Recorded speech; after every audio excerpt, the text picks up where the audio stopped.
நீங்க மட்டும் இல்லைன்னா இவங்களாம் சேர்ந்து அந்த பொம்பளை நான் தான் கீழே பிடிச்சி தள்ளி விட்டேன்னு கேஸை க்ளோஸ் பண்ணிருப்பாங்க சார். சார் ஏய் பேருங்கடா? ஆரவ். தள்ளி விட்டாங்க உனக்கு எப்படிடா தெரியும்? அது எப்படி சார் குதிக்கும்? அவரை பிடிச்சவன தள்ளி விடுமே தவிர அது குதிக்காது சார். அவர் ஒய்ஃப் உனக்கு எப்படி தெரியும்? தெரியும் சார். ஆனா நேற்று காலையில இருந்து நான் உள்ளதான் சார் இருக்கேன். அவர் ஒய்ஃபோட உனக்கு எப்படி பழக்கம்? சார் கொஞ்சம் வெளியே இருங்க. நீங்க வெளியே இருங்க சார், நான் கூப்பிடுறேன். Okay sir. ஏய் சார் சொல்டா. இன்னும் 2 காட்டுனா சொல்லி மூஞ்சினேன் சார். எல்லாத்தையும் சொல்லிடுறேன் சார். போன ஜென்மம் ஆகும் சொல்லிடுறேன் சார்.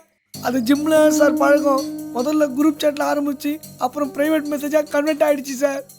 அப்புறம் பேசி லவ் ஆயிடுச்சு சார். அவங்க புருஷன் போனை கண்டுபிடிச்சதுல இருந்து நேரில் தான் சார் போய் பேசிக்கிறோம்.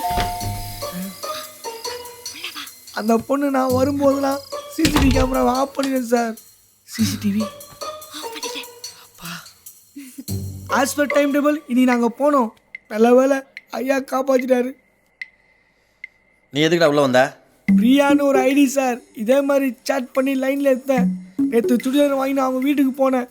அப்புறம் தான் தெரியுது அது பிரியா இல்லை பிரியதர்சன், அவங்க வீட்டுக்காரன் சார்.